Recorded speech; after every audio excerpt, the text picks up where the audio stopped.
Muy bien, muy buenos días. Les damos la más cordial bienvenida desde el Observatorio de la Niñez de Fundación Colunga y el Centro de Estudios Justicia y Sociedad de la Universidad Católica de Chile al evento de lanzamiento del informe Violencia contra la Niñez, panorama de los últimos 10 años. Mi nombre es Carolina Urrejola y es un gusto para mí colaborar de nuevo con la Fundación Colunga, ahora además con la Pontificia Universidad Católica, en una cuestión que es tan relevante y que en este informe nos permite tener una panorámica más integral. Saludamos a las autoridades presentes, entre quienes está la subsecretaria de Prevención del Delito, Carolina Leitao, la directora nacional del Servicio de Reinserción Social Juvenil, Rocío Faúndes, el defensor de la niñez, Anuar Quesille, y la representante de UNICEF en Chile, Violet Spick-Warnery.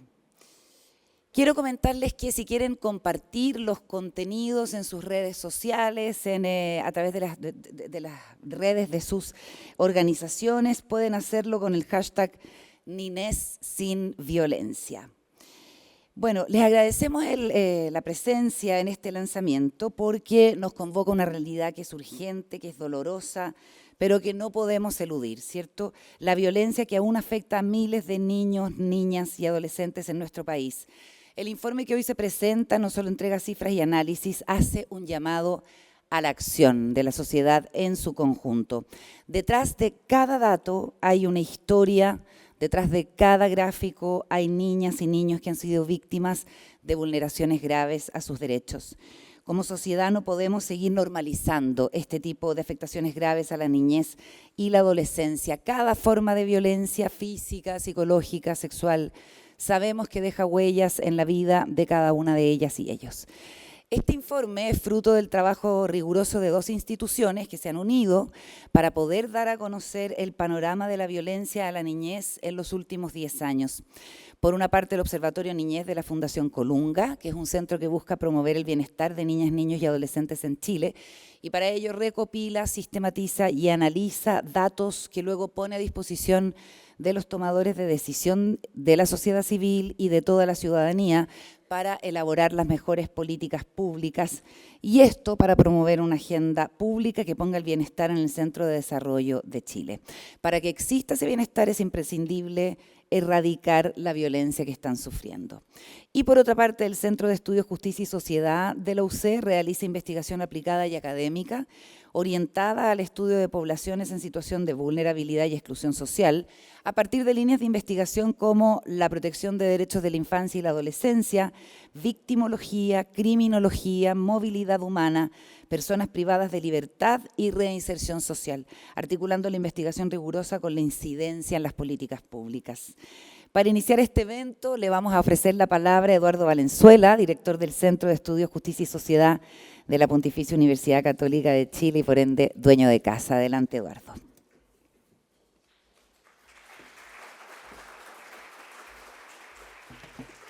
Muy bien, muchas gracias. Muchas gracias a todos por venir esta mañana al lanzamiento de este informe, Violencia contra la Niñez, panorama de los últimos 10 años. Saludo a todas las autoridades, especialmente a la subsecretaria Leitao, a las autoridades académicas, a los representantes de fundaciones que vemos mucho por aquí, de personas que se dedican profesionalmente a proteger nuestra niñez, a todos que se han acercado esta mañana para lanzar, para conocer este documento. Es un documento excepcional, es un documento que representa, a mi juicio, el esfuerzo más completo que se haya hecho hasta ahora por documentar las diversas manifestaciones de violencia que se ejercen sobre niños, niñas y adolescentes en nuestro país y por recolectar los datos pertinentes que, claro, como lo reconoce el propio documento, requiere todavía de mucho refinamiento, de mucho progreso. Una propuesta para mejorar la medición pública de esto es indispensable y sobre todo un compromiso para que estas mediciones se hagan de manera sistemática a lo largo del tiempo. Puede ser, creo yo, quizás el mejor logro de este informe.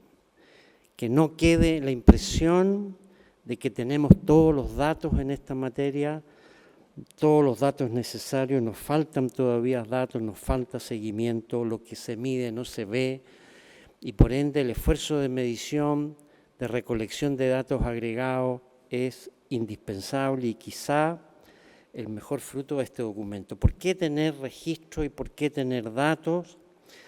La primera razón, el documento la entrega también, es que el monto de la violencia que sufre nuestra niñez es alarmante y una parte considerable de esa violencia no está registrada. Es violencia que no se denuncia, que ni siquiera se visibiliza en ambientes familiares, o porque también es de suyo violencia que se demora en aparecer y en revelarse. Una niña agredida sexualmente que se guarda por años su herida, o un niño que le cuesta admitir que sus compañeros lo molestan grave y diariamente. Necesitamos, por consiguiente, mecanismos de develamiento y de resonancia que nos ayuden a poner las alertas adecuadas. Respecto del monto, un solo dato, 17% de nuestros estudiantes entre séptimo y tercero medio declara haber sufrido abuso sexual alguna vez en la vida.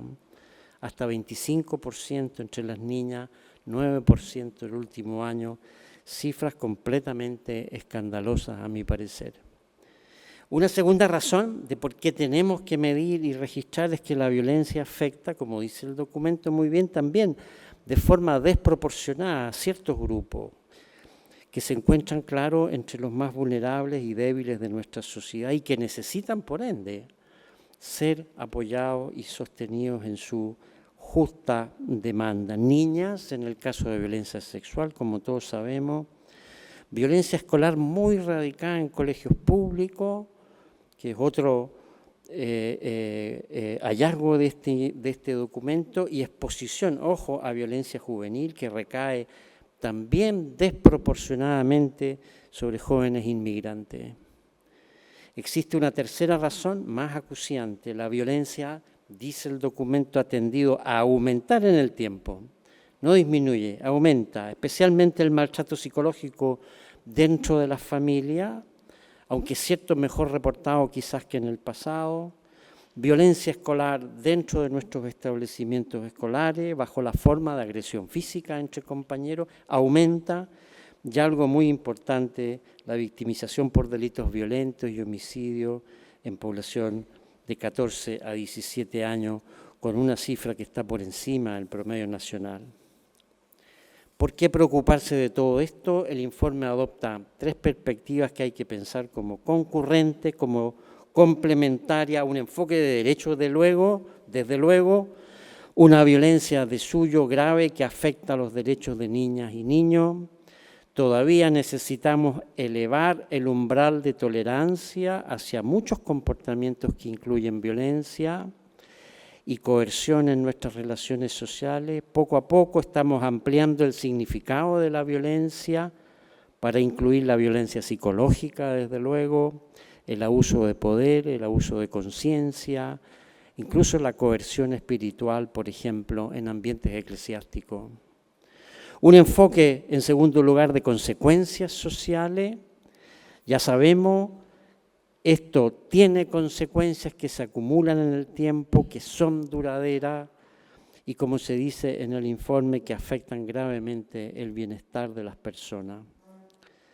Algo, sin embargo, en lo que la investigación académica debe avanzar, porque todavía no tenemos una masa de datos suficiente para documentar la profundidad y la durabilidad de estos daños. Por último, un enfoque de costo social y económico. Las sociedades y las familias deben gastar mucho dinero en prevención, persecución, en recuperación. En otras partes se ha calculado cuánto. A veces esto sirve y constituye un motivo de persuasión para alentar la preocupación pública en este problema. En fin, un documento excepcional que agradezco esta mañana de manera especial, un documento también enfocado a mejorar nuestra política pública, sobre todo en esta materia, a todos los autores, especialmente Paloma del Villar, directora del Observatorio Niñez de Colunga, a Francisca González del Centro de Estudios Justicia y Sociedad de nuestra universidad, a todos los que han participado en este documento. Felicitaciones. Muchas gracias.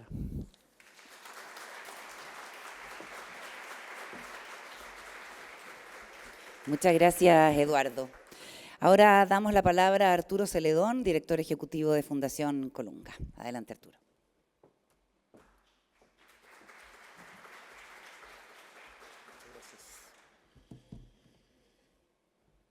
Buenos días a todos y todas. Queremos darle la bienvenida a este lanzamiento. Desde Fundación Colunga, este es un hito importante, pero sobre todo es un paso más en la construcción de una agenda que ponga en el centro de las preocupaciones del país el bienestar de niños y niñas y pueda revelar situaciones tan preocupantes como las que este informe releva y que el profesor Eduardo Valenzuela nos ayudaba a poner en su justa medida.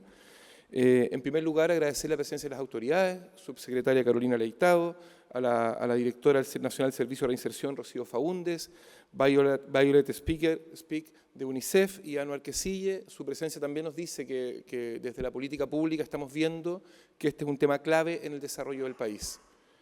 También agradecer a todos nuestros socios. El trabajo mano a mano con el Centro de Justicia y Sociedad ha sido clave para poder llegar a este producto. También a nuestros socios de la sociedad civil, con los cuales trabajamos, reflexionamos, construimos día a día un camino que puede ser distinto, y también a nuestros aliados de la Unión Europea que han acompañado la construcción de este observatorio que busca reunir, ordenar y poner a disposición de la discusión pública toda la información que generamos en Chile respecto a la situación de la niñez. Creemos que este es un elemento clave para poder tener mejores políticas públicas y mejores acciones sociales. La agenda que hoy día lanzamos nos da mucha alegría ponerla, pero también nos preocupa mucho los datos que se ponen sobre la mesa. Estos datos revelan que la violencia es un fenómeno continuo, presente y estructural en la vida de niños y niñas, y es un fenómeno que condiciona el devenir y las opciones futuras de quienes lo padecen. Y no lo padecen grupos aislados, lo padece la gran mayoría de niñas y niñas de nuestro país. Un cuarto de las niñas de Chile han estado expuestas a violencia y abuso sexual. Un tercio de los niños y niñas de Chile nos dicen que en sus casas son víctimas de distintos tipos de violencia. Entonces, este es un fenómeno que tenemos que verlo como algo generalizado, que está marcando las opciones de vida de niños y niñas y que como sociedad podemos enfrentarlo a través de políticas públicas. Queremos que este estudio nos ayude a colocar toda la información sobre la mesa y poderla mirar estratégicamente. Queremos que sea un llamado a las políticas públicas, un llamado a la sociedad civil, a la opinión también pública, a la prensa, para que podamos de verdad enfrentar el desafío que significa una sociedad bien tratante, que cuide y que reconozca la dignidad y los cuidados que necesita cada niña y niño en nuestro país. Muchas gracias a los equipos que trabajaron en este proceso, nos entregan una herramienta esencial, y muchas gracias a todos quienes han sido parte de este camino y que seguirán trabajando para que la violencia sea un fenómeno que podamos declarar por superado en Chile. Muchas gracias.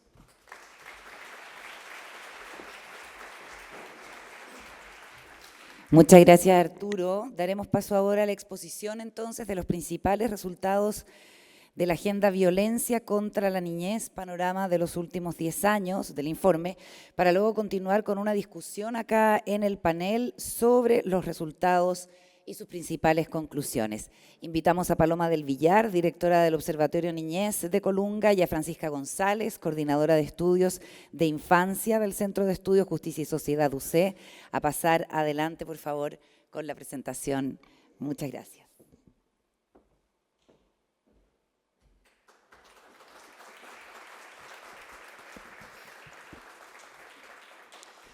Bueno, muchas gracias a todos por estar aquí presentes. Me sumo también a los saludos y a las bienvenidas a todas las autoridades. Para nosotros es muy importante que esta información sea leída, vista, ¿cierto?, por muchas personas, porque creemos que parte de lo que se necesita para erradicar la violencia en nuestra sociedad es un cambio cultural.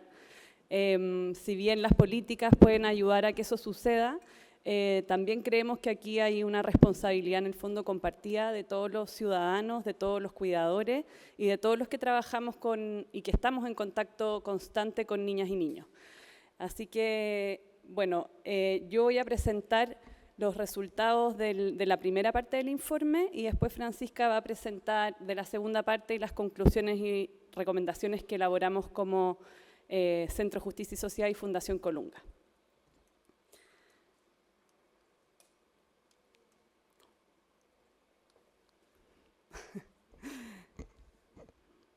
Mati, yo te voy a...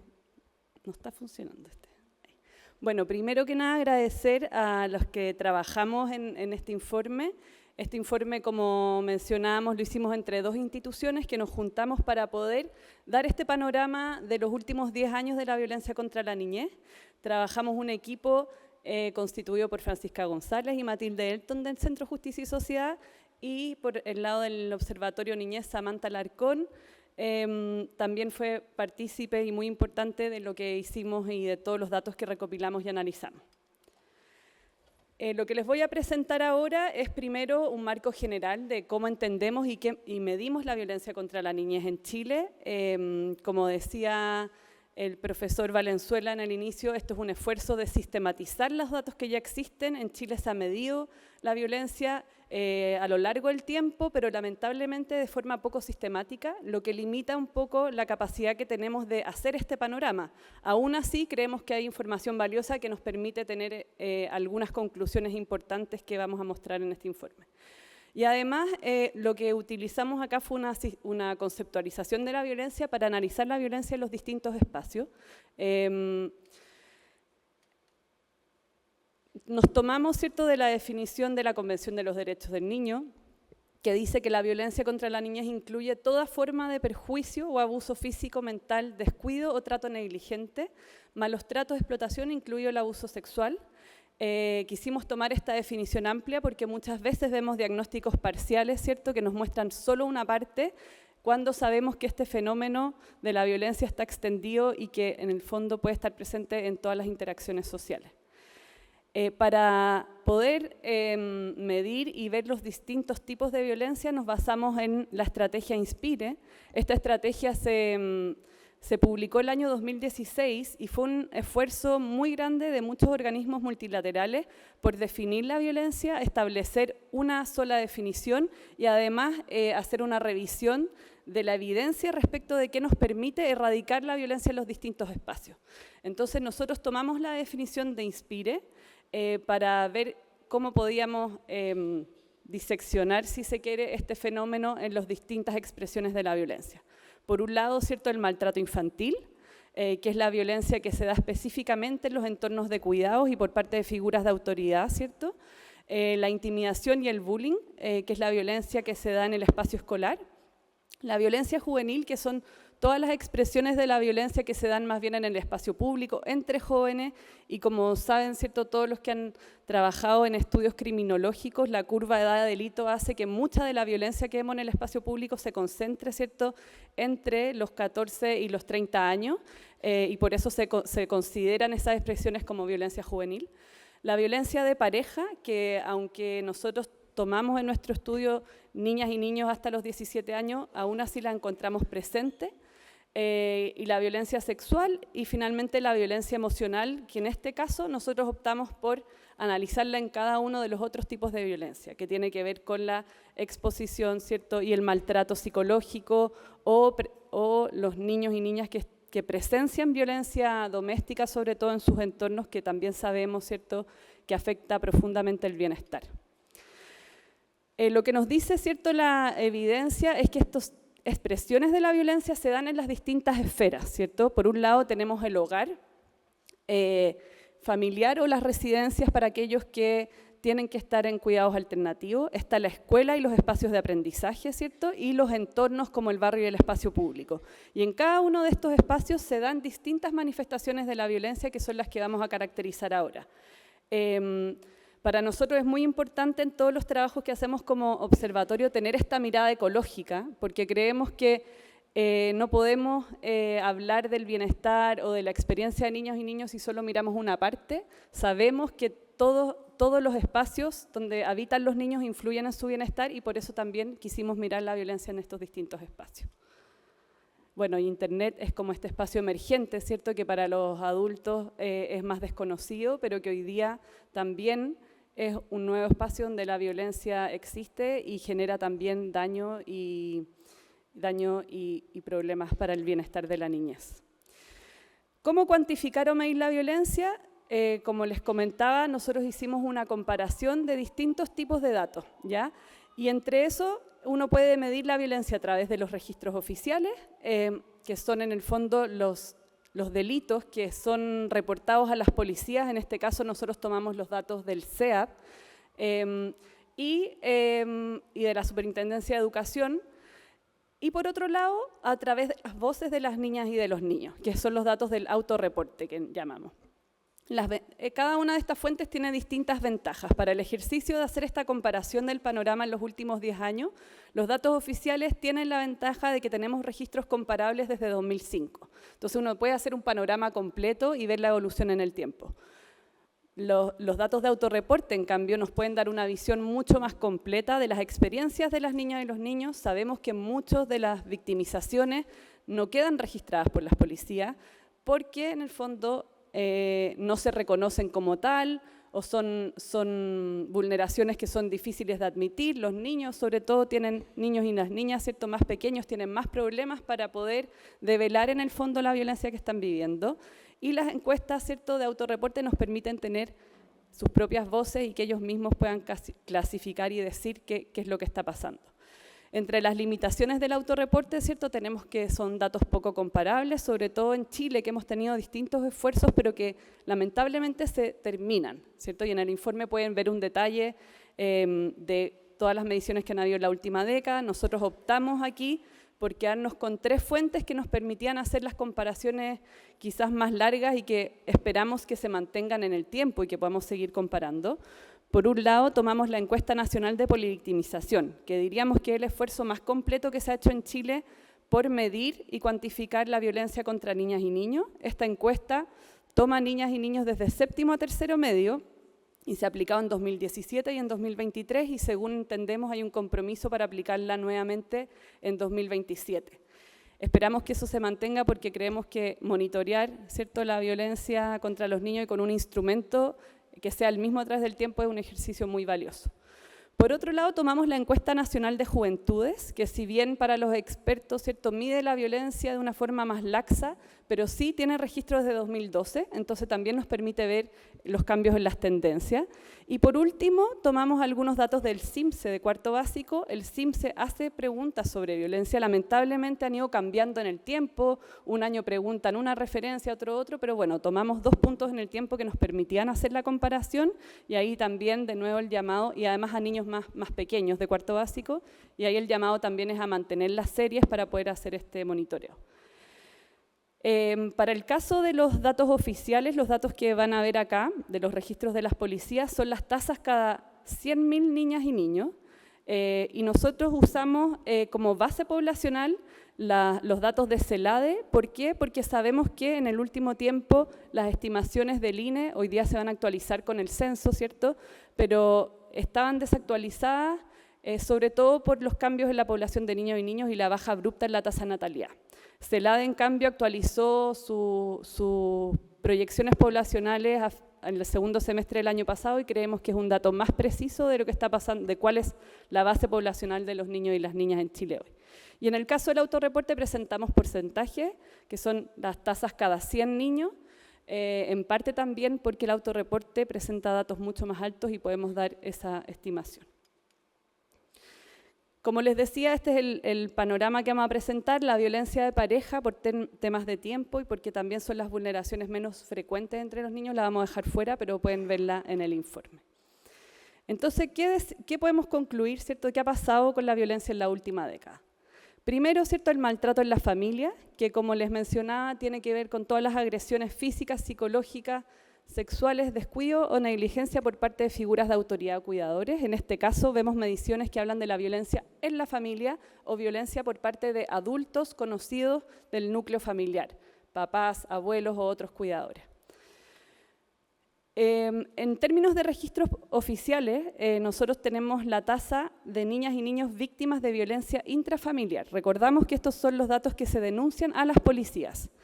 Y acá los datos publicados por el SEAD, que son datos públicos en el fondo, nos permiten ver diferencias entre niñas y niños mayores de 14 años, de 14 a 17, y niñas y niños menores de 14 años.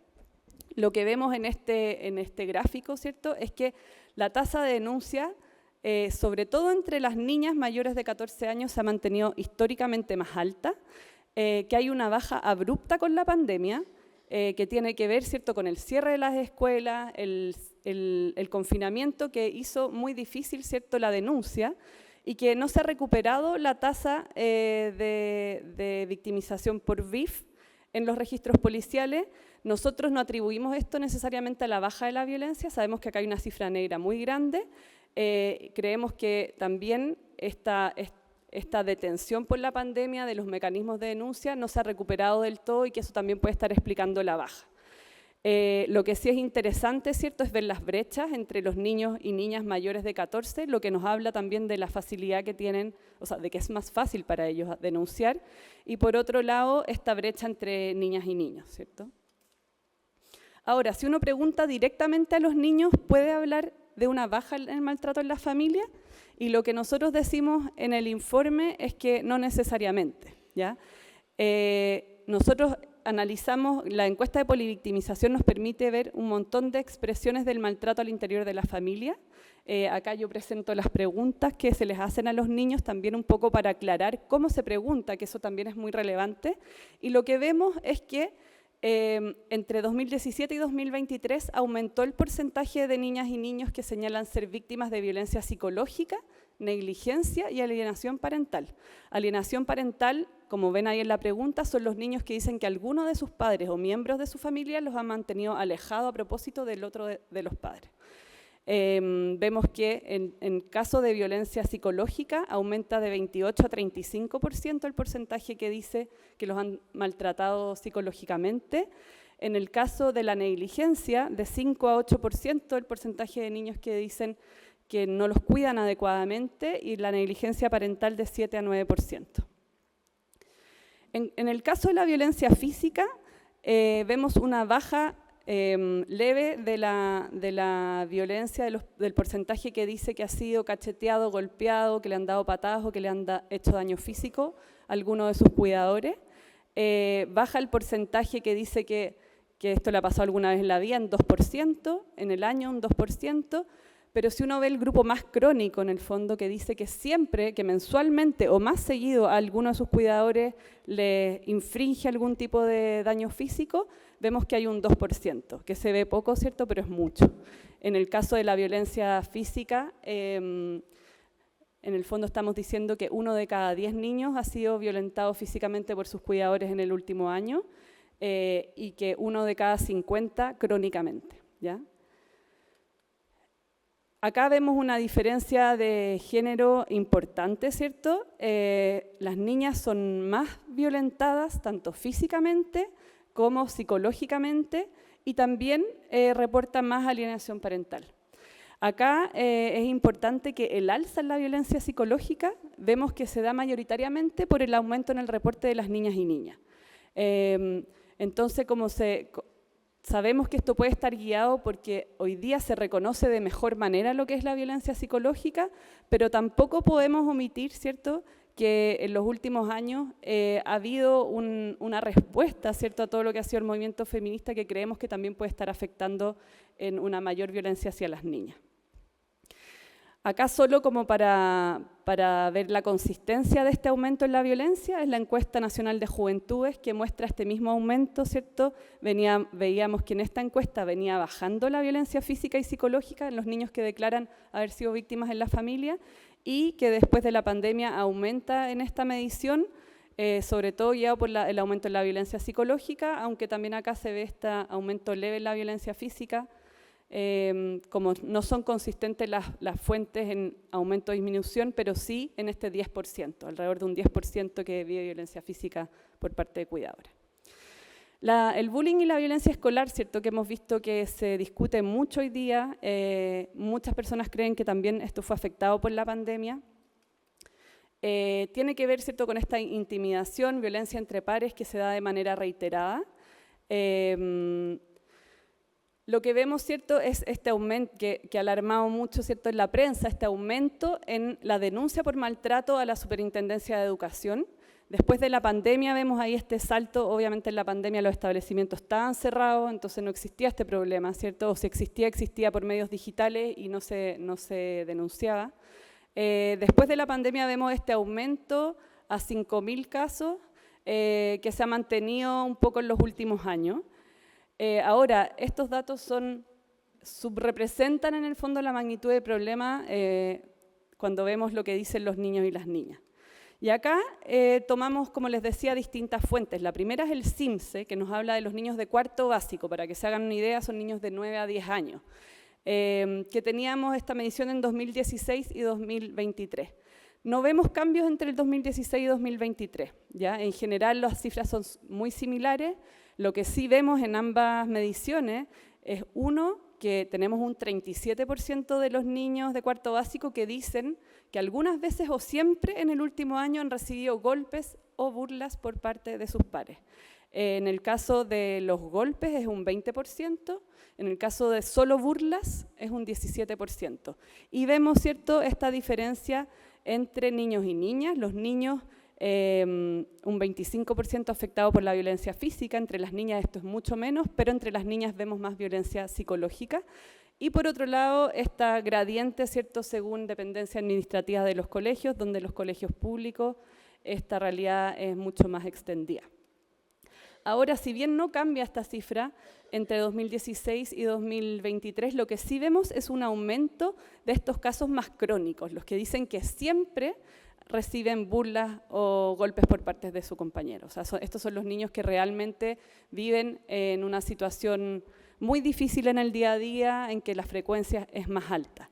Entonces vemos un aumento leve, ¿cierto?, en los que dicen que han vivido siempre burlas, también violencia física, y también aquellos que viven estas dos cosas, y de nuevo está alrededor de un 10%, ¿cierto?, los que viven violencia física. 1 de cada 10. Acá es súper importante que el CIMSE hace una muestra censal. Entonces, estas pequeñas diferencias de porcentaje son diferencias muy grandes en términos numéricos y son censales, o sea, no tenemos mayores errores muestrales. Algo que queríamos destacar, ¿cierto?, es que un 22% de los niños de cuarto básico dicen que han faltado a clases por miedo a que alguien les haga daño. ¿Ya? Y acá uno ve en el fondo directamente las repercusiones que tiene la violencia en otras esferas de la vida de los niños, como por ejemplo su derecho a aprender. Y entre quienes dicen que son víctimas de golpes y burlas, este porcentaje asciende a 64%. O sea, tenemos un 64% de estos niños que son víctimas de violencia escolar que faltan al colegio por eso. Entonces, cuando hablamos de los costos de la violencia, acá tenemos un costo, ¿cierto?, directo de la violencia en el aprendizaje, en nuestro sistema escolar, que también sabemos que ha tenido un aumento de la inasistencia crónica en los últimos años. Respecto a otras fuentes, en la encuesta de polivictimización, que son niños más grandes, como les decía, entre séptimo y tercero medio, sí vemos un aumento en los que dicen haber sido atacados físicamente por uno o más niños y los que han vivido violencia psicológica también. En el último año un 20% ha vivido violencia psicológica y un 14% violencia física. Son cifras parecidas, ¿cierto?, entre los más pequeños, aumentan un poquito aquí entre los más grandes. Y también vemos una brecha de género que es la misma que veíamos entre los más pequeños. Entre los hombres hay más violencia física y entre las mujeres la violencia psicológica que afecta a un tercio de las niñas. Acá tenemos también en el documento un zoom a lo que es la violencia digital, que tenemos pocas mediciones, poco sistemáticas. La encuesta de polivictimización nos permite ver en el fondo violencia digital, maltrato, acoso por las redes o abuso o acoso sexual por redes sociales. Y acá esta cifra yo creo que es muy alarmante en el fondo cuando uno ve la hiperconexión de los niños hoy día y se da cuenta, ¿cierto?, que en el último año un 18% ha vivido maltrato o acoso por las redes sociales, por internet, o sea, 1 de cada 5 niños. Y el tema del acoso sexual que afecta a 10% en el último año. Obviamente acá se dan las mismas diferencias de género que veíamos en los datos anteriores. Ahora voy a dar el micrófono a Francisca, que va a seguir con los datos de violencia sexual y violencia juvenil. Muchas gracias.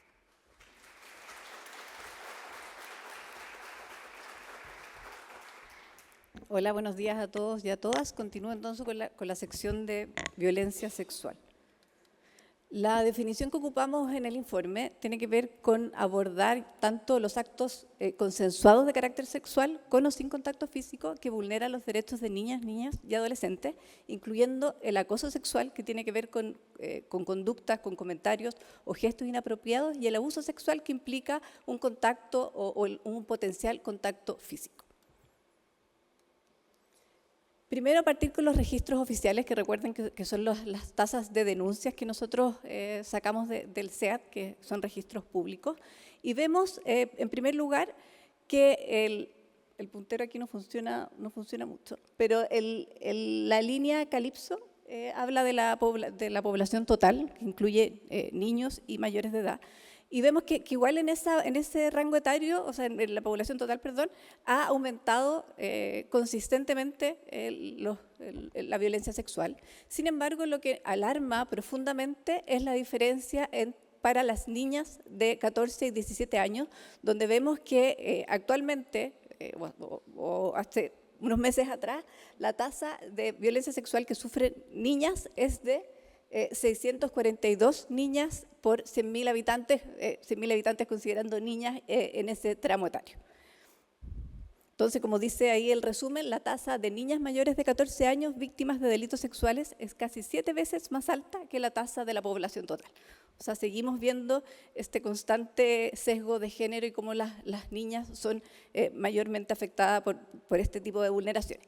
También mencionar que la línea siguiente tiene que ver con las niñas que son menores de 14 años, que también es una población preponderante, y aquí también, como lo decía Paloma, una de las consecuencias que el número tal vez no sea tan alto es que para las niñas menores de 14 obviamente es mucho más difícil poder denunciar el abuso o la violencia sexual. Ahora vamos a ver el acoso sexual en el autorreporte, medido por la encuesta de polivictimización, donde vemos también diferencias de género. Ahí vemos, frente a la pregunta, ¿alguna vez en el último año has vivido alguna forma de acoso sexual? Y vemos que un 26% de las niñas dice que efectivamente ha sido víctima de acoso sexual, mientras que para los hombres es bastante más baja, un 9%.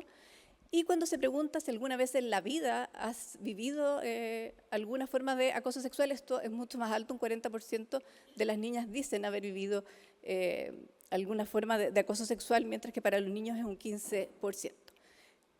Como ya mostraba Paloma, nosotros tomamos la encuesta de polivictimización, que tiene 2 mediciones hasta ahora, las 2017-2023, y como dice en la pantalla, la proporción de niñas y niños víctimas de acoso sexual aumenta de un 22 a un 28% en estos años, ¿ya? O sea, del 2017 al 2023. Y el aumento se da preferentemente por el aumento que tiene este flagelo en las niñas, ¿ya? Que es de un 20 a un 25%. Algo que ya han venido lamentablemente diciendo diferentes encuestas y estudios es que la violencia sexual se da mayormente en el círculo cercano, lamentablemente, ¿no? Entre las víctimas de abuso sexual, un 66% señala que el victimario era alguien conocido y un 11% era alguien que vivía en el mismo hogar, o sea, con el cual compartían todos los días. Entre las niñas víctimas, un 54% también señala que ha sido violentada sexualmente por un desconocido, lo que nos alarma nuevamente porque vemos que las niñas están mucho más expuestas a la violencia de algún conocido y a la violencia por algún desconocido. Violencia juvenil. La violencia juvenil entonces la vamos a definir como el uso intencionado de la fuerza física o el poder para amenazar o dañar a otros por parte de jóvenes entre 10 y 29 años.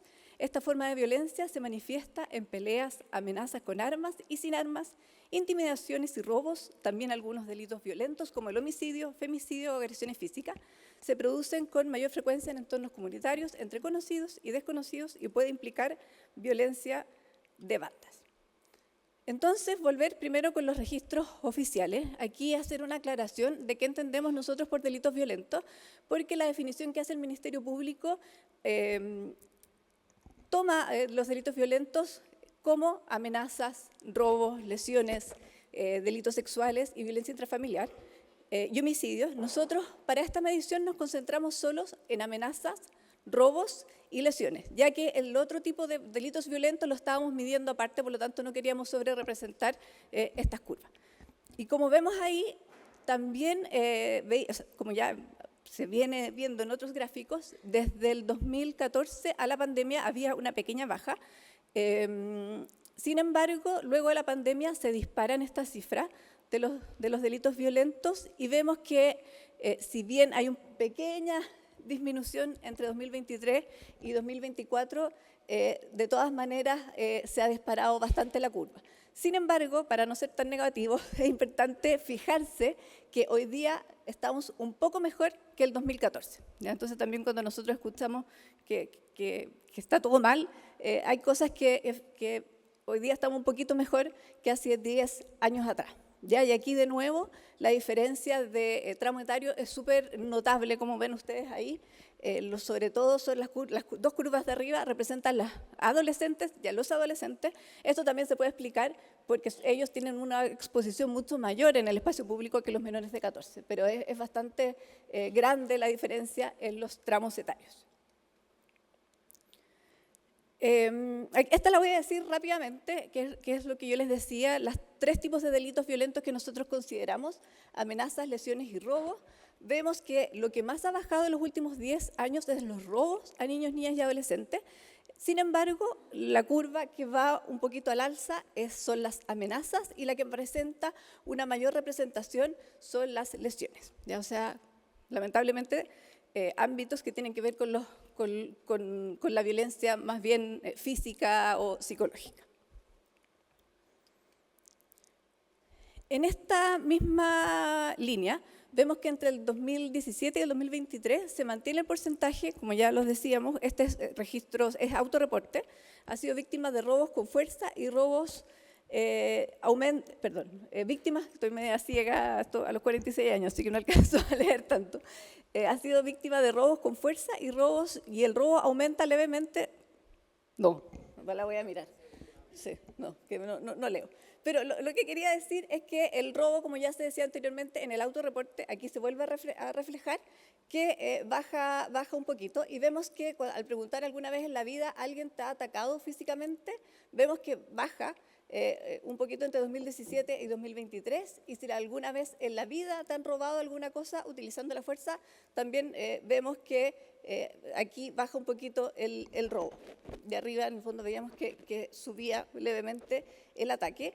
Y si alguien te ha amenazado, es lo que más sube, como lo veíamos en el gráfico anterior de las denuncias, que aumentaba el autorreporte.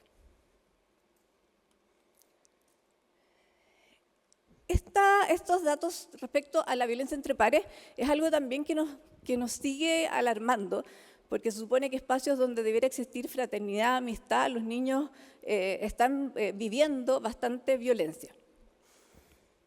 Vemos que la violencia entre pares ha aumentado entre 2012 y 2022 de un 25% a un 27%, donde, como ya se veía en otros registros, la violencia psicológica ha aumentado un poquito más que la violencia física, porque la violencia física tiene una tendencia a la baja. Sin embargo, lo que quiero poner el acento es que la violencia entre pares, entre niñas, ha aumentado considerablemente. Vemos ahí en el gráfico que está más a su mano derecha, al medio, que si en el 2012 un 23% de las niñas decía haber sido violentada por alguno de sus pares, en 2022 esto aumenta a un 28%. Entonces, si bien en el 2012 los niños reportaban una mayor violencia entre pares, vemos que en el 2022 son las niñas las que reportan una mayor violencia entre las pares. Así que lo que también llama bastante a la reflexión. Las tasas de homicidios. Aquí quiero hacer una aclaración o explicar cómo se construye el dato, porque nosotros cuando revisamos las cifras del Ministerio Público o las cifras del Ministerio de Seguridad Pública, a veces no coinciden exactamente y tiene que ver por cómo estamos construyendo el dato. Como decía Paloma, nosotros construimos esta tasa en relación a los datos del SEAD, que son datos de denuncia, y con una base poblacional que es el CELADE y no el INE, ¿ya? Entonces, por eso se pueden dar algunas diferencias. Entonces, ahí vemos las poblaciones totales respecto a la primera línea, la tasa de homicidio de la población general, que hasta 2023 era 6,3 homicidios por 100.000 habitantes. El último informe del Ministerio de Seguridad Pública muestra una pequeña baja al 2024, que es una tasa de 6 puntos.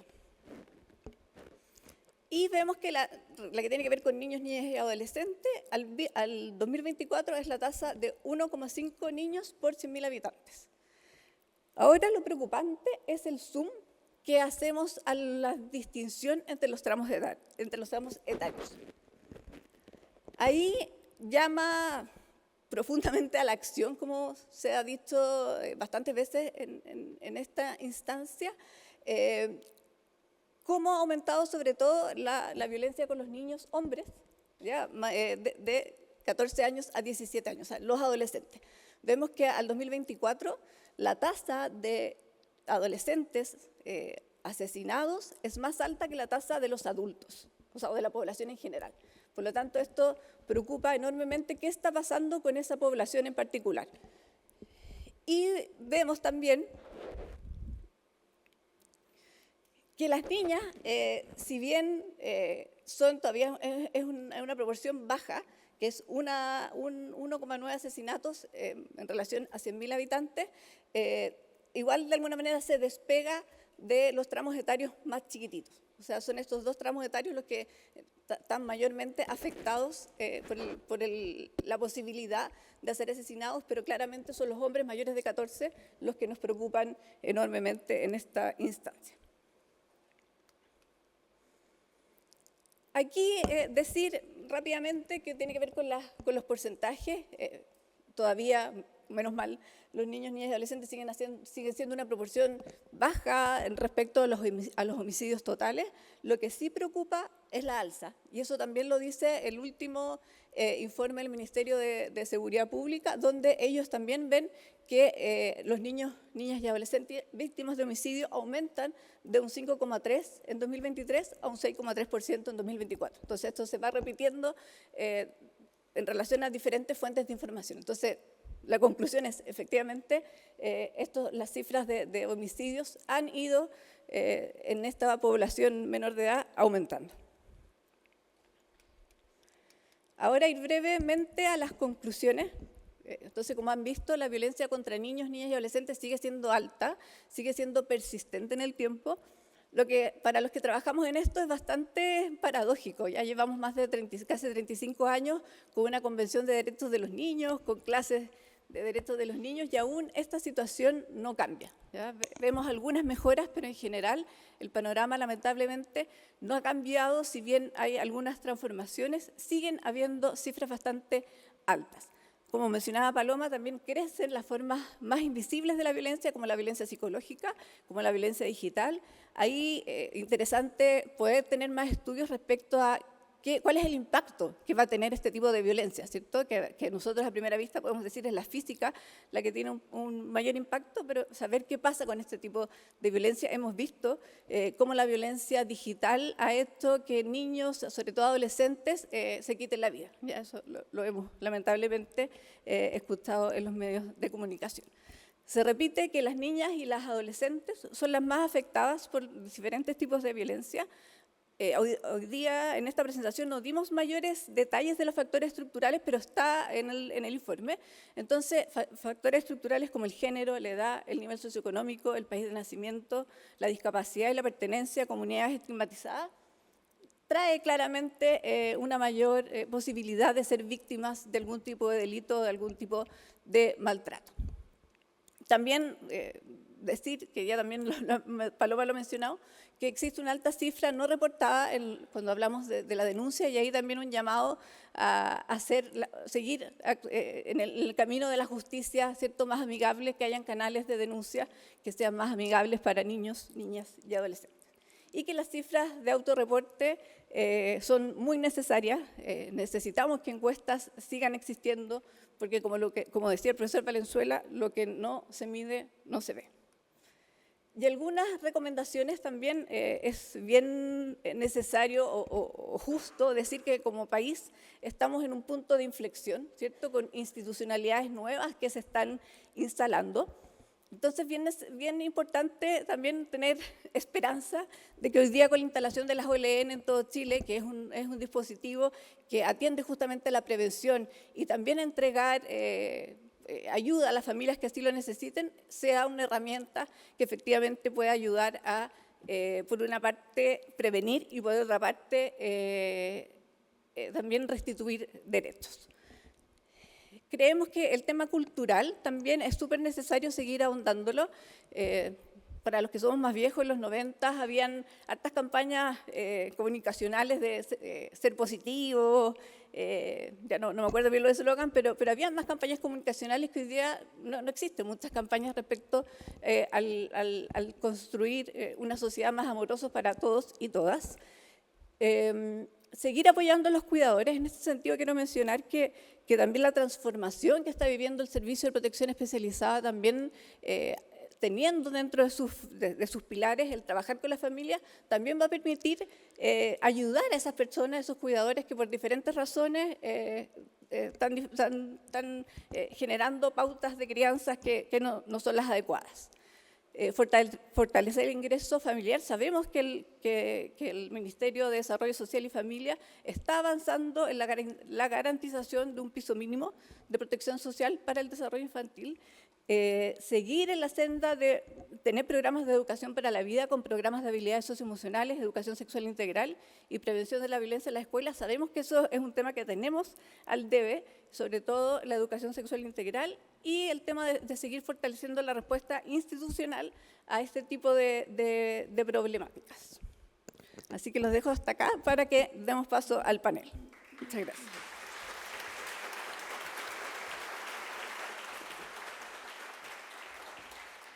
Muchas gracias por la presentación a Francisca y Paloma. Les comentamos además, yo sé que tienen el informe físico, pero este se puede descargar en formato digital en el sitio observatorionines.org. Bueno, y con los datos que aquí han sido presentados y con las conclusiones expuestas, vamos a dar inicio al panel de discusión. Para eso invitamos a pasar adelante a Carolina Leitao, subsecretaria de Prevención del Delito del nuevo Ministerio de Seguridad Pública. Adelante, Carolina, te puedes ubicar de allá hacia acá. O de acá hacia allá, pero no en esto. A Violet Speck-Warneri, representante del Fondo de Naciones Unidas para la Infancia, UNICEF en Chile. Adelante, Violet. También a Anuar Quesilla, abogado y actual defensor de la niñez. Adelante, Anuar.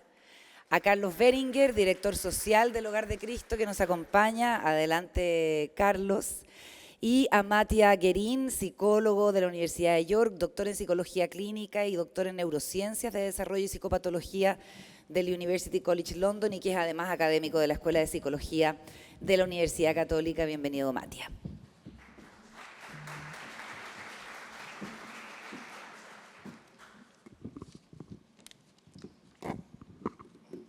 Allá les pido que después cuando tengan que responder saquen con confianza nomás el micrófono. Bueno, quiero partir con una pregunta general desde sus propios ámbitos, la academia, la sociedad civil, los organismos internacionales y la institucionalidad, digamos, del país. Y para eso empecemos, Carolina, subsecretaria, con este dato que es cada vez más preocupante, que es que los niños están viviendo en barrios con violencia crítica, y eso es cada vez más extendido, ¿cierto? Y además vemos que la tasa de homicidios en hombres entre 14 y 17 años está en su pico histórico. Nunca habíamos visto estas cifras. ¿Qué rol cree, subsecretaria, que tiene que jugar la política de seguridad urbana para que las intervenciones que priorizan a la niñez den especialmente frutos? Yo sé que usted es bien promotora e hincha del programa Lazos, pero ¿da abasto ese programa y cómo ha funcionado para tratar de contrarrestar estos datos de violencia?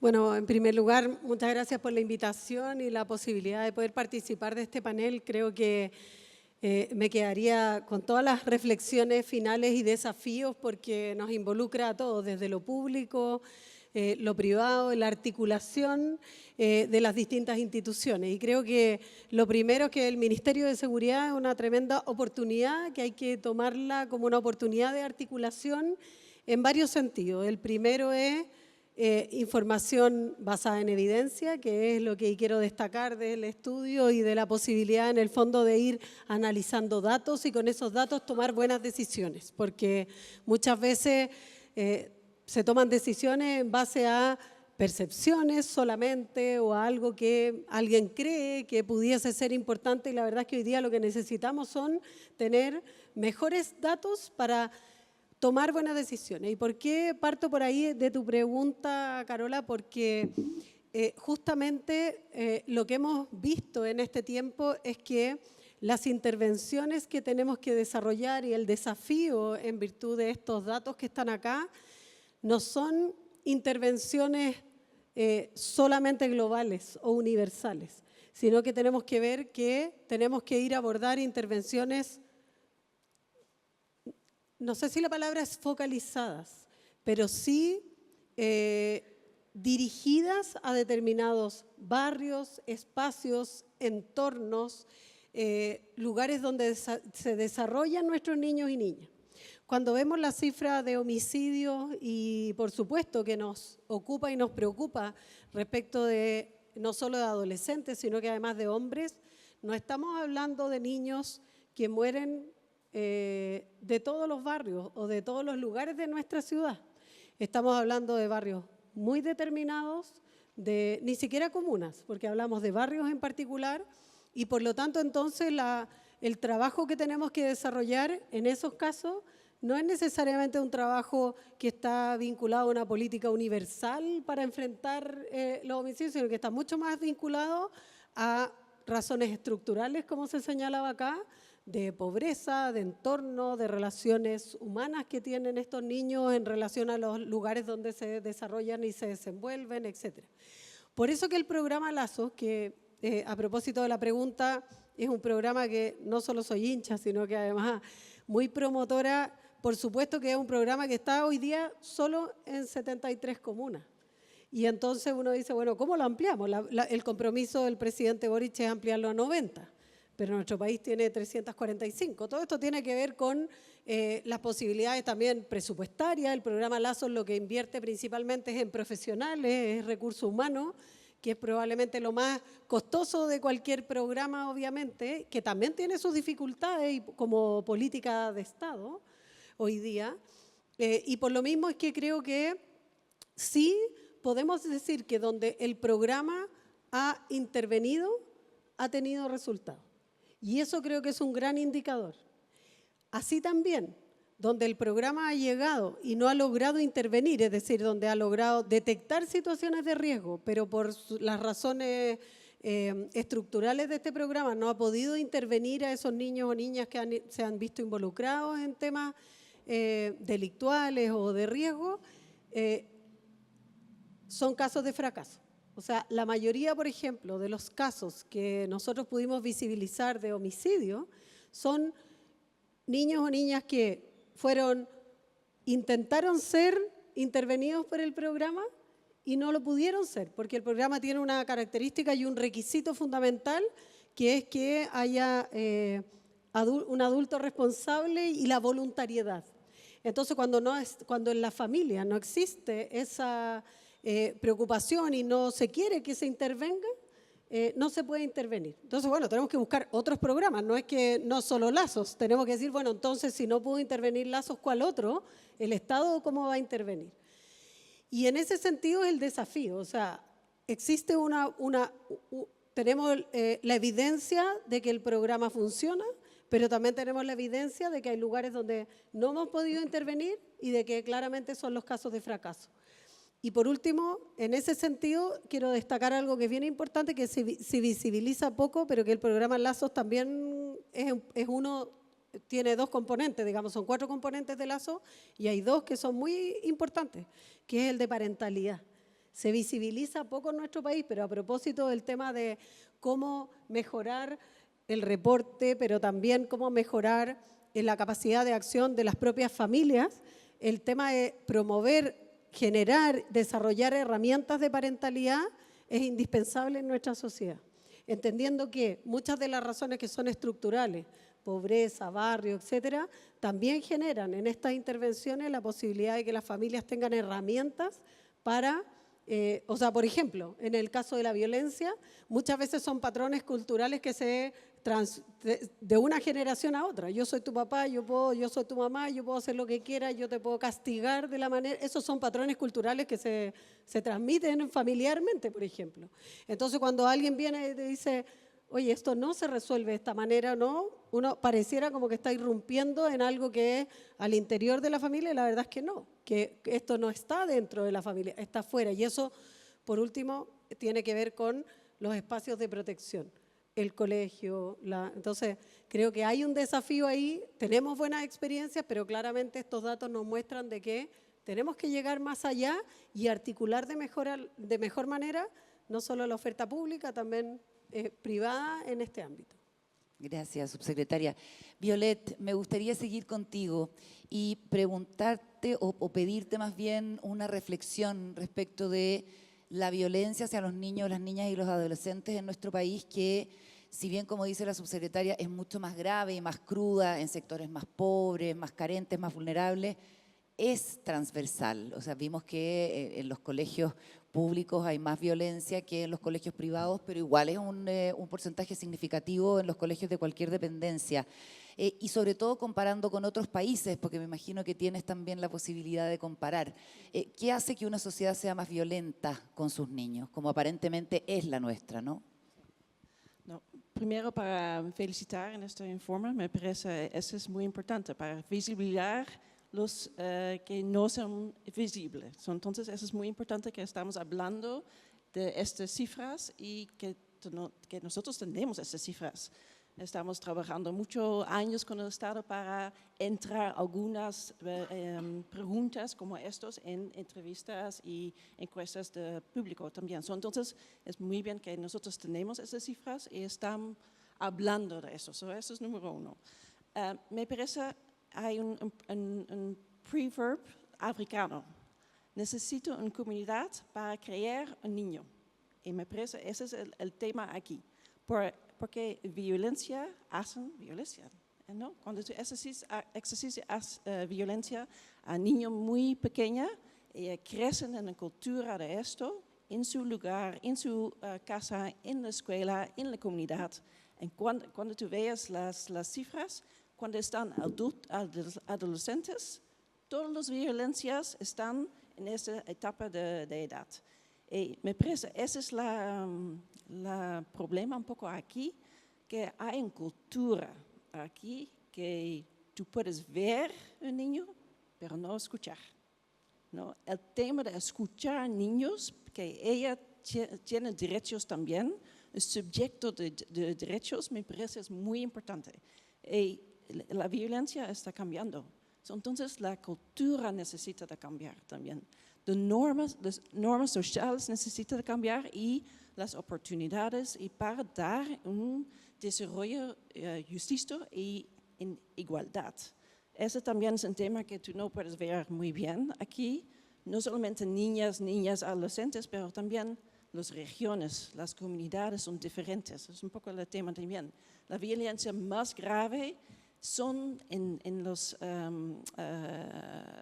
comunidades en pobreza también.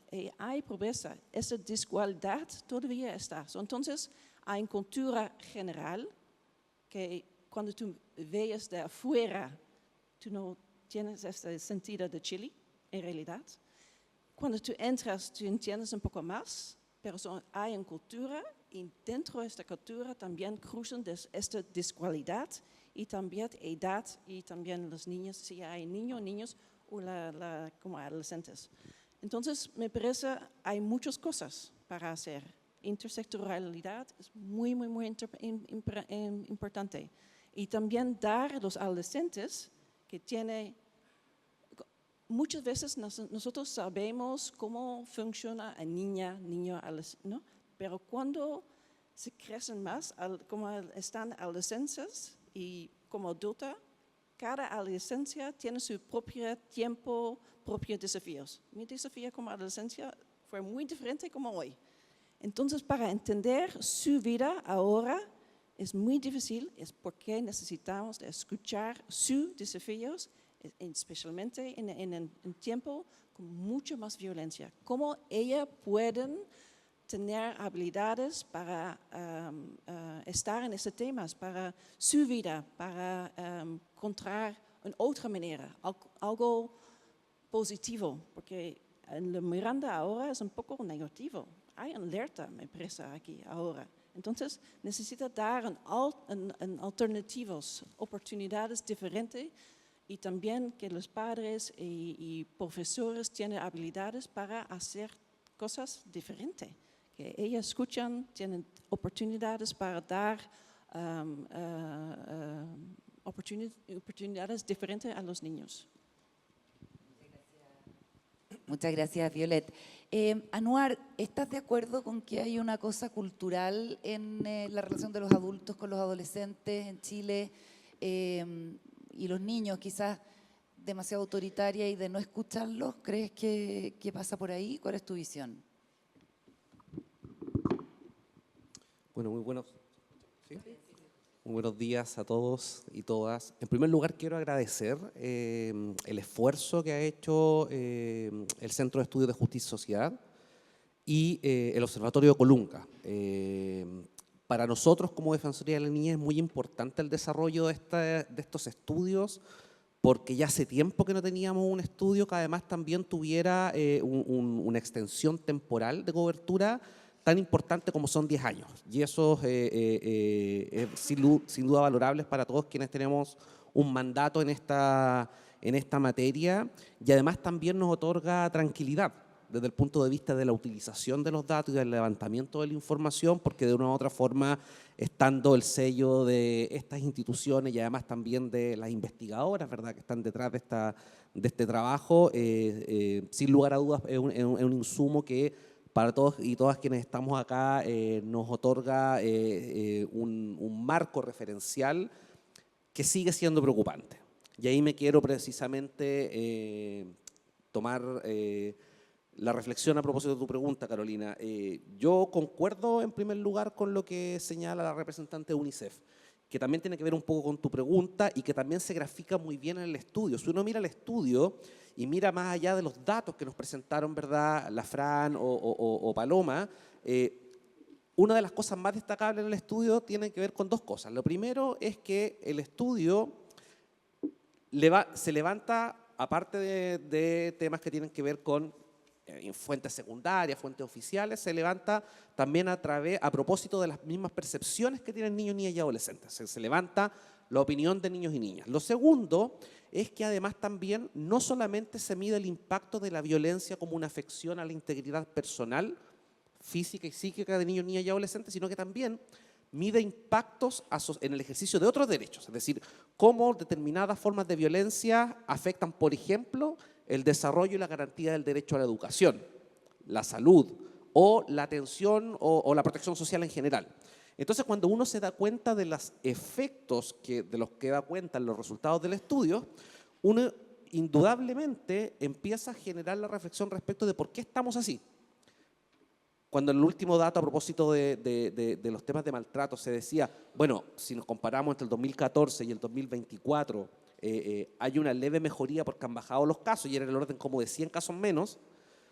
Claro, uno puede decir, estamos mejor que hace 10 años, pero en 10 años no teníamos todas las leyes que tenemos ahora, no teníamos la institucionalidad que tenemos ahora, por lo tanto esa rebaja hay que mirarla con beneficio de inventario, por decirlo de alguna forma, porque efectivamente, habiendo más herramientas, no es tanta la baja.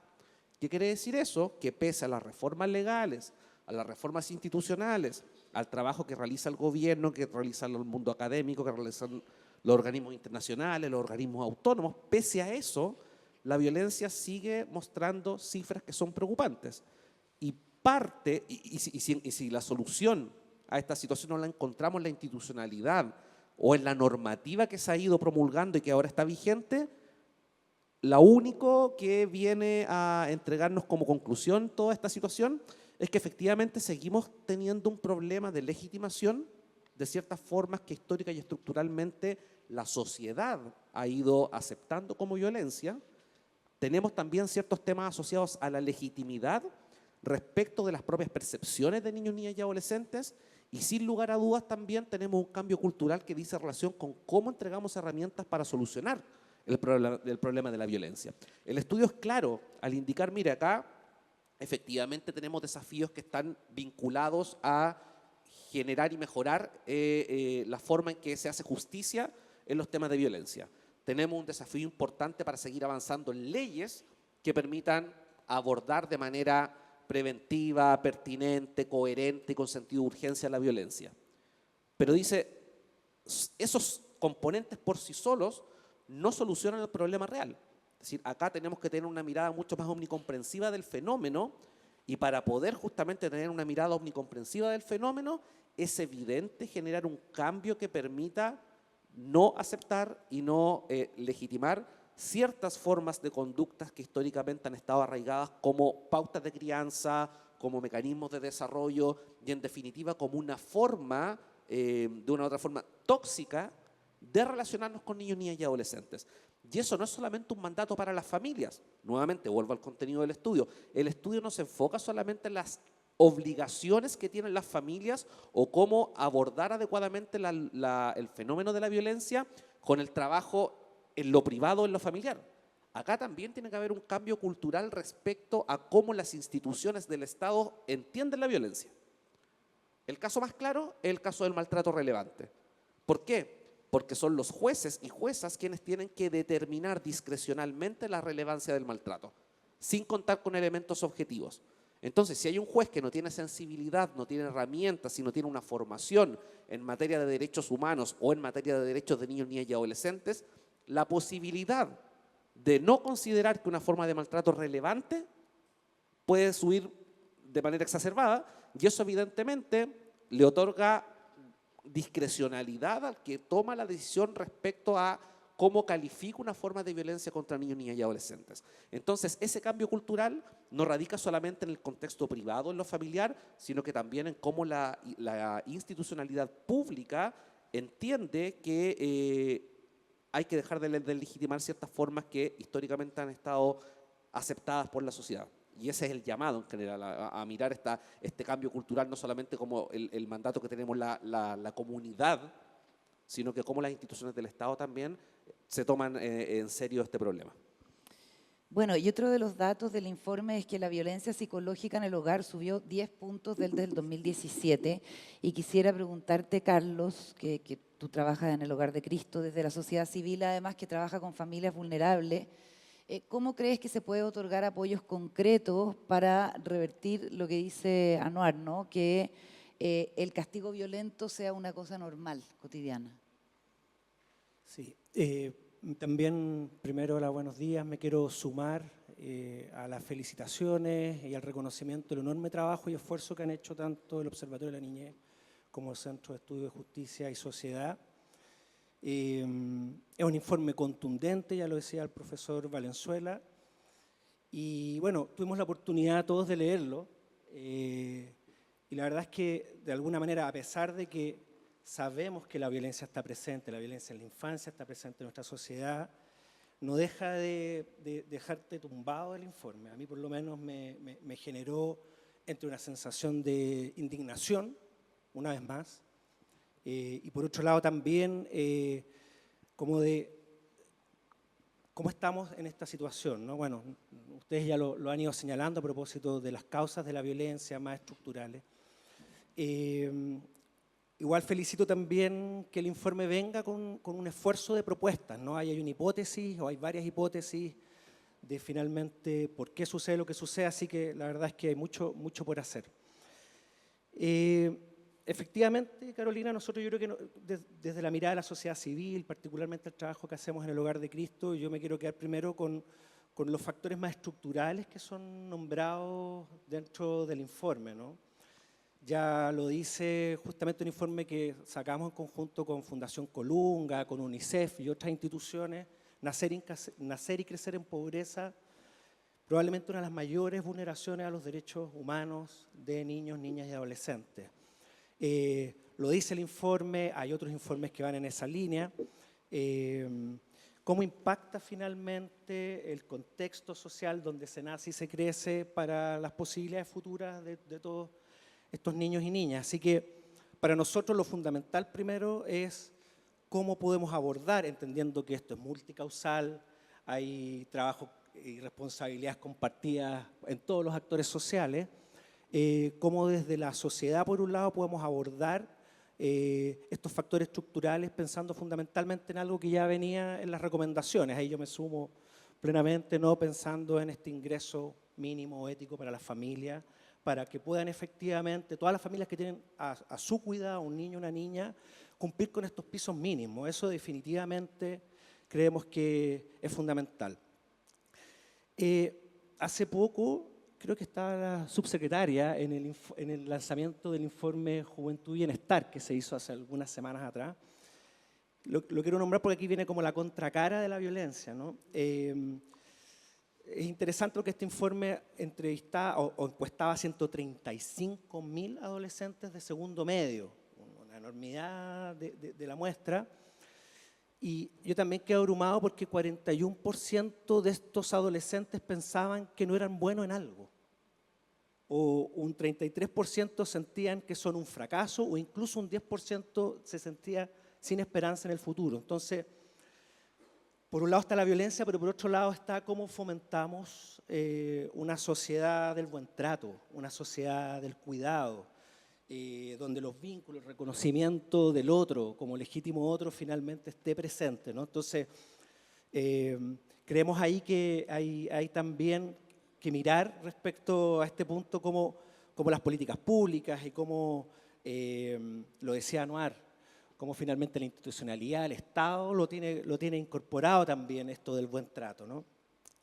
Desde el Hogar de Cristo, Carolina, nos preocupa a propósito de los resultados, evidentemente también el foco particularmente, no solo en las familias, sino en las niñas, y cómo hay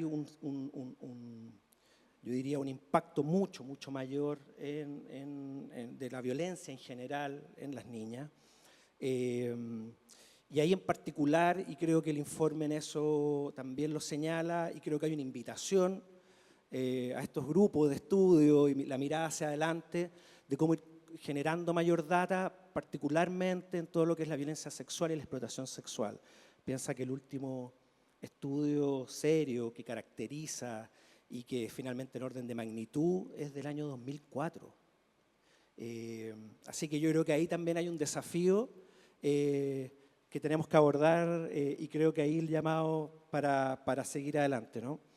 Y por último, a propósito también del informe, no deja de impactar, y yo creo que hay que tenerlo presente, y sobre todo los que trabajamos en el ámbito de infancia, en la sociedad civil, cómo se sigue estigmatizando a la infancia más vulnerable, ¿no? Cómo se sigue criminalizando. Hoy día no deja llamar la atención cómo las propuestas en general de las precandidaturas y del ambiente político sigue estando presente fundamentalmente, no tanto en el desarrollo de la infancia, en el futuro de la infancia, sino sobre todo en la criminalización de los jóvenes. En la baja de la edad de la imputabilidad, por ejemplo, que sale en ¿no? año electoral. Exactamente, y seguimos mirando con este trato más bien punitivo y criminalizante a la infancia más vulnerable. Yo creo que también ahí hay un punto de atención que pone también el estudio. Matías, desde la academia y tus estudios específicos, ¿cuáles son los principales impactos que tiene estos tipos de violencia y la acumulación de traumas en la vida de los niños, las niñas y los adolescentes? Bueno, primero, muchas gracias por la invitación y sobre tu pregunta en específico. Hay que decir que es un campo de investigación relativamente nuevo, ¿no? Los primeros estudios surgen hace 15 años y eran poquísimos, ¿no? Pero aún así ya empezamos a tener algunos resultados que son contundentes. Hay algunos aprendizajes, ¿no?, de los estudios en ciencias neurocognitivas de los últimos 15 años que nos dicen al menos 2 o 3 cosas muy importantes. ¿Ya? Uno, además, volviendo al tema del estigma, lo que nos dicen, ¿no?, los estudios es que el maltrato, ¿no?, se asocia a cambios neurocognitivos profundos, ¿no?, en muchos sistemas neurobiológicos.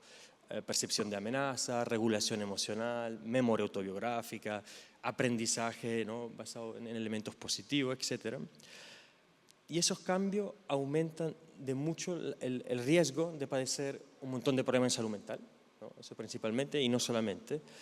Pero ¿qué nos dicen esos estudios? Que esos cambios que muchas veces fueron interpretados como daño, ¿no? Entonces hablamos de niños dañados, ¿no? Se hablaba de limbic scar, como de, ¿cómo se dice el scar? ¿Perdón? Cicatrices límbicas, ¿no? Casi como, y realmente no solamente estigmatizante, ¿no?, esa narrativa, sino que además no está basada en entendimiento real de cómo funciona el cerebro.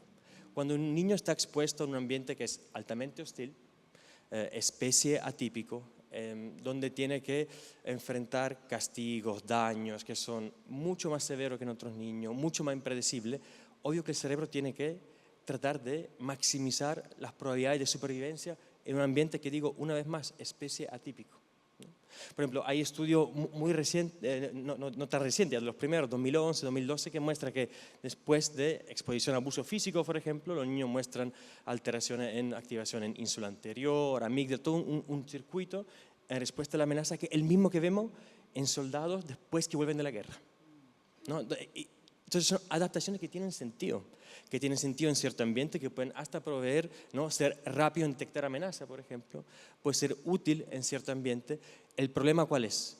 Que se crea un desacople cuando ya después el niño adolescente tiene que funcionar en un ambiente más seguro, en un ambiente más normativo, ¿no?, como puede ser el colegio, como puede ser una buena familia de acogida, como puede ser una residencia, ¿no? Entonces, ese desacople, digamos, la neurociencia ya nos dice que efectivamente hay y no es daño, ¿no? Son, una vez más, cambios que tienen sentido en cierto contexto, pero que pueden conducir a conductas que nos desafían, que no entendemos muchas veces en otro contexto. Eso es seguramente uno de los primeros, digamos, elementos más contundentes de la investigación.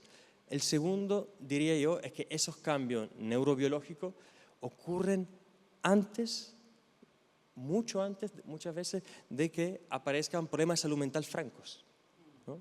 Entonces, nunca encuentro una buena metáfora, pero sería como decir, sabemos que una persona tiene, no sé, 170 con 100 de presión arterial, pero esperamos el ataque al corazón para hacer algo, ¿no? Entonces, sabemos que hay cambios que ocurren antes, que son predictores, ¿no? Ya hay pocos estudios longitudinales, o sea, que hacen seguimiento en el tiempo y que muestran que efectivamente esos cambios neurobiológicos no solo tienen sentido en el contexto del maltrato, pero que efectivamente pone un niño o niña adolescente a un mayor riesgo de vulnerabilidad de padecer problemas de salud mental a futuro, ¿no?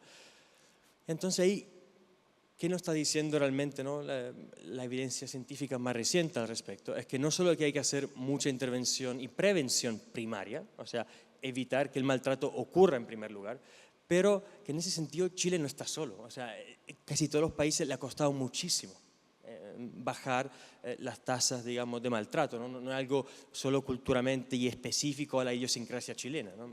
En Inglaterra tenemos el mismo problema, hemos tenido en Italia, en otros países, ¿no? No es algo un unicum, ¿no?, chileno. Obvio que los cambios culturales son importantes, obvio que hay que invertir mucho para que eso ni siquiera ocurra, pero también ya que ocurre, ¿no?, ya que hay que tomar el hecho que ocurre, ¿qué hacemos como intervención secundaria, ¿no? ¿Qué intervenciones existen basadas en evidencia que nos permitan efectivamente reducir esa trayectoria de riesgo y hacer que un niño cambie de trayectoria y pase a una trayectoria más resiliente? Hasta donde yo sé no hay ninguna intervención realmente basada en evidencia, porque todavía los conocimientos son pocos, ni siquiera sabemos detectar, porque la idea tampoco es hacer intervención a todos. Tenemos que justamente saber detectar quién son esos niños y adolescentes en mayor riesgo, porque igual hay que decir buenas noticias. Igual un porcentaje importante, la mayoría de niños que sufren violencia en la infancia, no tiene un resultado que podríamos decir que es resiliente. Entonces, ¿cómo entendemos por qué esos niños sí tienen un resultado resiliente y cómo transferimos, ¿no?, ese conocimiento a esos niños que no son resilientes y que efectivamente sí tienen un mayor riesgo de peor logro educacional, peor logro laboral, peor salud física? Uno piensa que solo se asocia a salud mental. El impacto en salud física es tremendo, ¿no? Entonces, ¿qué hacer? bueno, hay que levantar más evidencia y más estudio, y como digo, un área de conocimiento muy joven todavía. Muy nueva, muy interesante. Quisiera pedirles, porque nos quedan algunos minutos, a cada uno desde su quehacer una reflexión sobre una cuestión que es impresionante y es la enorme brecha respecto de las niñas y cómo están absorbiendo la mayor cantidad de la violencia, además del hecho de ser mayoritariamente las víctimas de violencia sexual. Sobre todo porque en los últimos años ha habido tanta conciencia, ¿no? Y la causa del feminismo ha estado visible y las necesidades de las niñas, en fin. Yo creo que no por nada es una niña la que aparece en la portada del informe, ¿no? Violet, ¿qué puedes decirnos de que las niñas sean las que más violencia experimentan? Es interesante esta pregunta, porque en realidad estamos en un mundo, en un momento para que muchas niñas tienen mucho más fuerza como antes, ¿no? Tienen mucho más voz que antes. Y en la misma lado tú puedes ver que esta tendencia de violencia sexual, bullying, otras cosas, está aumentando. Entonces, ese es algo que es un poco raro también. Y también nosotros vemos, como también en la cultura en general, que los niños están buscando quién son como niño, porque hay mucho esfuerzo de niñas, ¿no? Con Naciones Unidas tiene un UN Women, no tenemos un UN Men, tenemos un UN Women. ¿No? Para el tema de género es muy enfoca, y mucho enfoca de los niños mujeres. Y esto también cambia el discurso con los niños en hombres. Me parece, esta también tiene algún tema dentro de todo eso también. ¿Qué es la relación de niño y mujer y hombre en toda esta discusión? Esta también es cultura, ¿no? Estamos cambiando, todo el mundo está cambiando muy rápido, el internet tiene mucho fuerza. ¿Qué está haciendo en Chile? Sí, como tiene también en Inglaterra, tienen otra, porque hay tendencia que es más global que solamente Chile. Pero ¿cómo podemos hablar en la manera de igualdad, justicia, derechos de todo en la misma manera? Que no, nosotros cuando hablamos de niños, estamos hablando de niños también. Que ellos entiendan los diferentes necesidades de cada género. Entonces, esto es muy interesante para entender un poco más y cómo nosotros podemos usar este pensamiento para también nuestras reacciones. Porque muchas veces estamos, los niños, los adolescentes. No, cada tiene su propia manera de pensar y tiene sus propios desafíos. Eso es otra vez, necesitamos de escuchar, porque en nuestras acciones estamos hablando de intersectoral, estamos hablando que necesita capacidades a padres, pero todo eso cuando estamos escuchando muy bien que son los desafíos más grandes. Si no, vamos a hacer acciones sin reacciones que necesitamos para prevenir. Entonces, no tengo respuesta muy bien para eso, pero me parece que hay estos cambios que están pasando y hay una counter-reacción ahora también que estamos viendo en el mundo y en Chile también. Subsecretaria. Estaba reflexionando sobre algo porque creo que lo primero que tenemos que hacer como país para poder avanzar en esto es sacar del lenguaje político y público, creo yo, esta idea de, no encontraba mucho la palabra, cómo decirlo, pero como de festinar con esto de la perspectiva de género. Creo que hemos ido retrocediendo. A veces cuando se habla de la perspectiva de género hay cierta cosa como media de ponerla en un lenguaje muy retórico y de hacer ciertas burlas sobre este tema.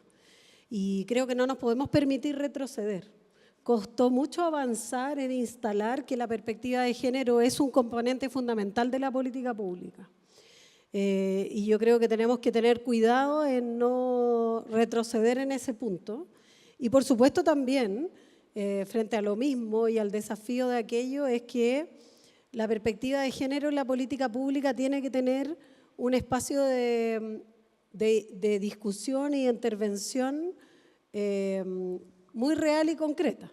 Y yo creo que cuando es real y concreta, y ahí yendo a cómo aportar en esto, creo que los espacios de protección, y en particular los espacios educativos, son lugares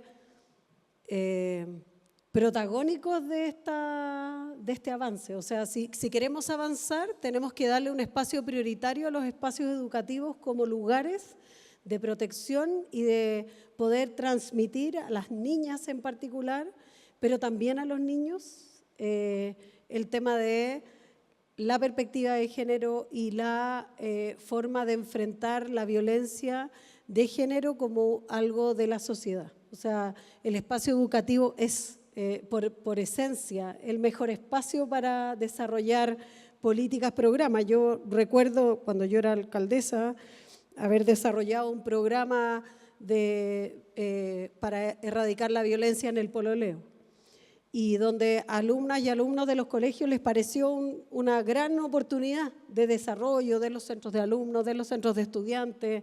Se desarrollaron actividades, iniciativas, jornadas de difusión, trabajo en el colegio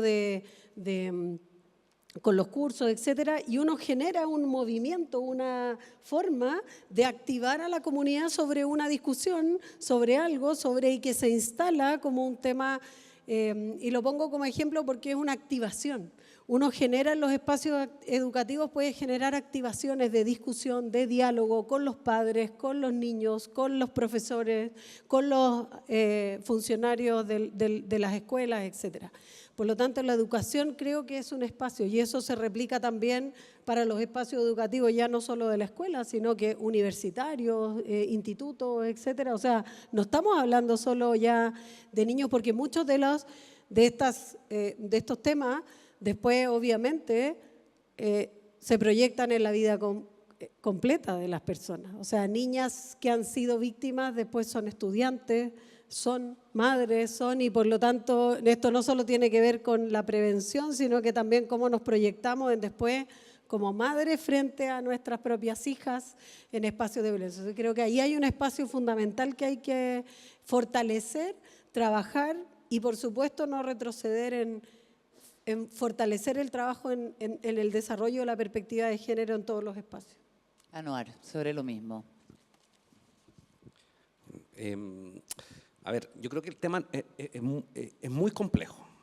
¿Por qué es muy complejo? Porque salvo, y aquí probablemente puedo pecar de irresponsable en mi reflexión, pero seguramente voy a estar en lo correcto, salvo el dato de las niñas y adolescentes víctimas de homicidios, donde quienes son más víctimas son niños, hombres. En todos los otros indicadores, que no solamente tienen que ver con violencia, las más afectadas son las niñas y adolescentes mujeres.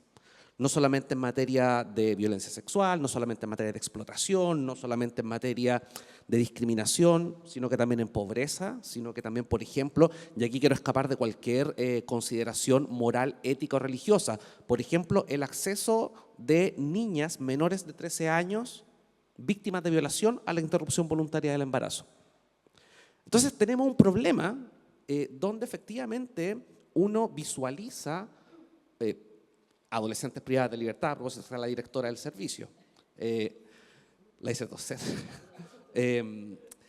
porque tenemos un problema, porque históricamente las niñas y adolescentes mujeres han estado en una situación de desventaja para el ejercicio de sus derechos.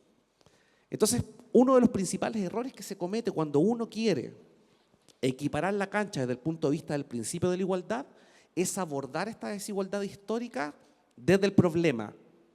¿Qué quiere decir? Yo identifico que hay un problema y adopto una medida. las niñas y adolescentes mujeres son las más vulneradas sexualmente, yo adopto el problema para ver cómo lo abordo. Acá lo que hay que hacer es precisamente, yo sé que el tema de la prevención está más que instalado en quienes estamos acá, ¿no? Pero las niñas y adolescentes son más víctimas de violencia sexual. Bueno, hay que buscar una estrategia que permita la prevención desde el punto de vista de quiénes son las víctimas prioritarias de violencia sexual, que son las niñas. El tema, por ejemplo, de la política para la aplicación de la ley que busca erradicar y abordar la violencia integral contra la mujer, que es una política muy importante del gobierno, también debe tener un componente que debe estar vinculado a cómo las mujeres son víctimas de violencia, pero además también cómo esas violencias repercuten en niños, niñas y adolescentes, porque además los niños y adolescentes hombres también sufren las consecuencias de las disparidades y la violencia contra la mujer. Es una cuestión con un efecto conexo, ¿no? Pero más allá de cualquier construcción teórica o dogmática, lo que hay que tener claro en términos bien pragmáticos es que la normativa en materia de niñez tiene respuesta. Y la respuesta está dada por lo que señala el artículo 2 de la ley 21.430, cuando habla de protección reforzada. ¿Protección reforzada para quién? Precisamente para aquellos grupos históricamente en situaciones de desventaja, entre ellas las niñas y adolescentes mujeres. ¿Qué quiere decir esto? Que el Estado no debe conformarse solamente con la política pública que va diseñando, implementando para avanzar en materia de derechos fundamentales, sino que debe identificar esfuerzos adicionales. En la identificación de esos esfuerzos adicionales, de toda índole, legislativos, presupuestarios, normativos, etcétera, ahí es donde uno debe identificar esta desventaja y justamente establecer medidas que sean pertinentes. Y ese yo creo que es el gran desafío en estos momentos. Súper. Carlos, ¿cómo lo ves tú? Me acordaba, Carola, de históricamente cuando Fundación Hogar de Cristo tenía programas terapéuticos para mujeres adolescentes. Hoy día no tenemos programas específicos, sí residencias de protección para mujeres adolescentes, donde se repite lo mismo. En general, a diferencia de sus pares masculinos, las mujeres llegaban solas a los programas, hacían un proceso solas, y muchas veces, a pesar de los esfuerzos de los equipos, de ellas mismas, de revincularse, de contactarse con la familia, con sus redes más cercanas, muchas veces egresaban mucho más solas, con mucho menos redes de apoyo que los pares masculinos. Y eso evidentemente refleja una mirada cultural respecto a lo que la mujer debe hacer con su vida, con el cuidado de su vida. ¿Para qué decir cuando hay hijos a su cuidado? El estigma es doble. A propósito de lo que tú comentabas y el daño, me acordaba de un pilotaje de residencias de protección que hicimos en conjunto con Fundación Colunga y otras organizaciones, la Universidad Católica, y algo contundente que aparece ahí es cómo las mujeres en residencias de protección, adolescentes, ya están mucho más afectadas, dañadas, decimos ahí, que sus pares masculinos. O sea, es contundente, es evidente. Implementamos una residencia para mujeres, para pilotear, con perspectiva de género, y sin embargo nos fue pésimo. ¿Por qué? Porque yo creo que todavía está muy en lo declarativo la perspectiva de género. Todavía nos cruza la mirada.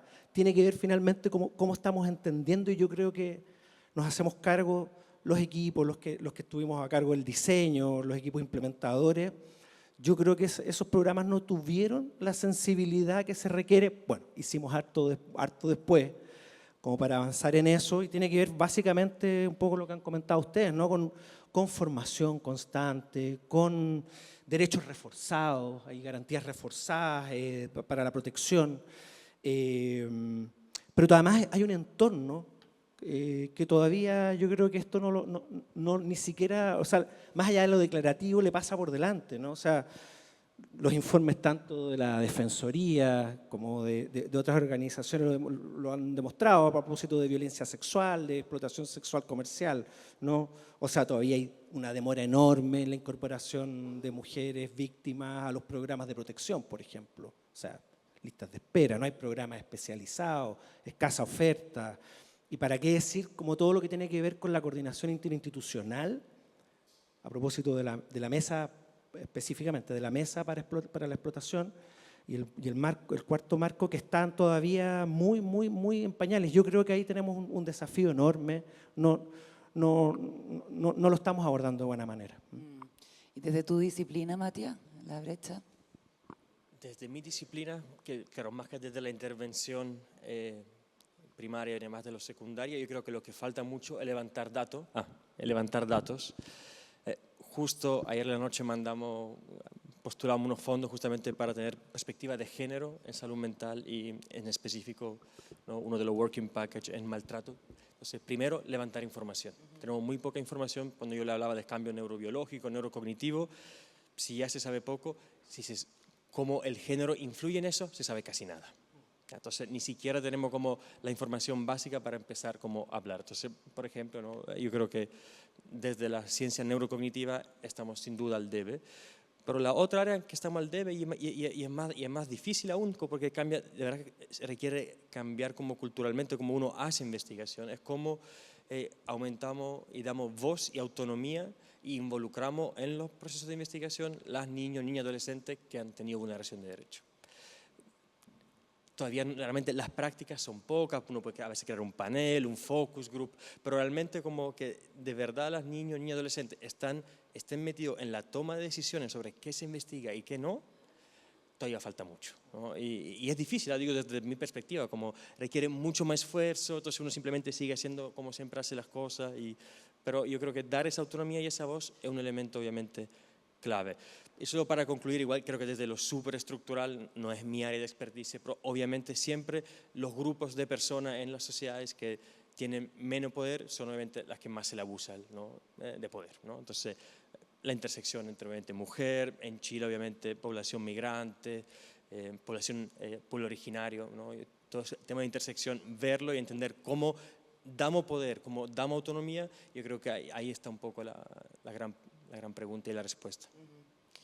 Muy bien, bueno, esperamos que este informe sea más que una publicación, que sea una herramienta para transformar política, para fortalecer los sistemas de protección, para cambiar prácticas y sobre todo para movilizar voluntades llamando a la acción, porque sabemos todos los que estamos aquí que proteger a la niñez no es una opción, es un deber ético, político y humano. Muchísimas gracias, Violet, subsecretaria, Anuar, Cristian y Matías, por acompañarme en este panel, y muchísimas gracias a todos ustedes por haber asistido.